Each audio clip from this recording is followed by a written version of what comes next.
Hello everyone, Nayana ব্লগসে তোমাদেরকে অনেক অনেক স্বাগত। দেখো আজকে আমার নয়নতারা গাছগুলোতে কত সুন্দর ফুল ফুটে গেছে। গেঁদা গাছগুলোও দেখো কত সুন্দর হয়েছে। আর এইদিকে আমি বসিয়ে দিয়েছি রান্নার মধ্যে এখানে চলে এসেছে মাছ ভাজাগুলো করে নিয়ে তারপর সবজি বানাবো। এটা হচ্ছে এই মাছগুলো দিয়ে আমি মাছের কারি বানাবো, সেই জন্য মাছ ভাজা হয়ে গেলে ওর মধ্যে আমি সবজি বানিয়ে নেব। তো দেখো এখন আমি চলে এসেছি বাগানের দিকে।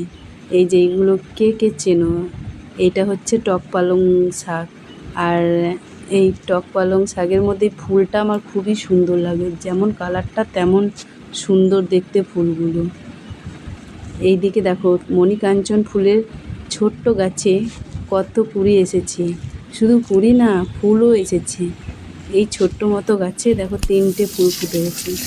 আর এইদিকে আমি সবজি বসিয়ে দেবো, কারণ সবজিটা ওই মাছের তেলেই, মাছ ভাজা হয়ে গেছে, মাছের তেলেই লঙ্কা, পাঁচফোড়ন, তেজপাতা দিয়ে তার মধ্যে আমি সবজিটা দিয়ে দিয়েছি। এখানে আছে খেরো, ঝিঙে, লাল ডাঁটা, আলু, এই দিয়ে সবজি বানাবো আজকে।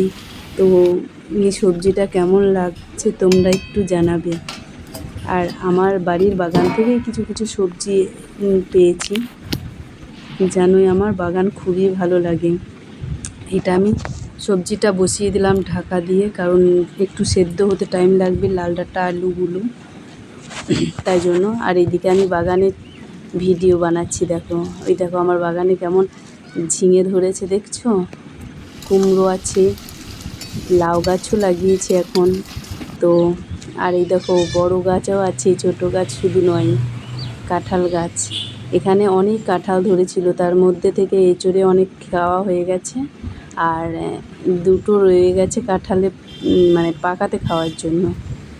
আর এইদিকে দেখো অপরাজিতা গাছটা আমি ছোটোতেই কেটে দিয়েছিলাম, সেই জন্য ঝাঁকড়া হয়েছে, অনেকটাই ঝাঁকড়া হয়েছে, অনেকগুলো চারা বেরিয়েছে, তো অনেকগুলোই গাছ হয়েছে অপরাজিতার। এইটা হচ্ছে থোপ টগর, যেটা মানে অনেকটাই ফুলটা মোটা মোটা হয়। আর এই দেখো অপরাজিতার কালারটা শুধু দেখো তোমরা, অসাধারণ তাই না?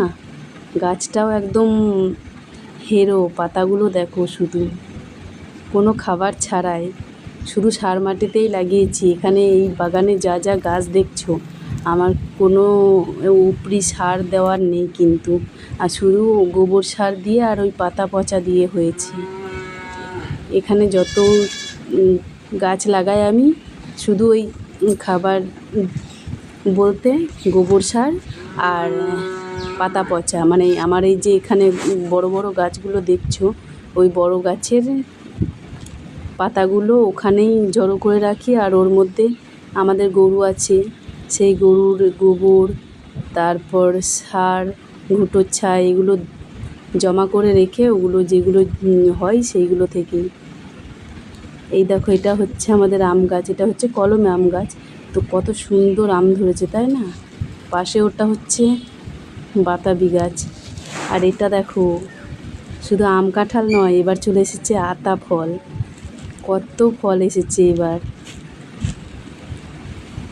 দেখে টগরগুলো কত সুন্দর ফুটেছে দেখো। এইটা হচ্ছে সেই থোপ টগর, ওখানে একটা গাছ ছিল ছোট্ট, আর এটাতে ফুল ফুটে গেছে। শুধু ফুলটা দেখো, শুধু ফুলটা দেখতে সুন্দর তাই নয়, এর গন্ধটাও খুব সুন্দর। পত্তলিকা গাছগুলো শুধু দেখো এবারে কত ঝাঁকড়া হয়েছে। চলো টাটা আজকের মতো।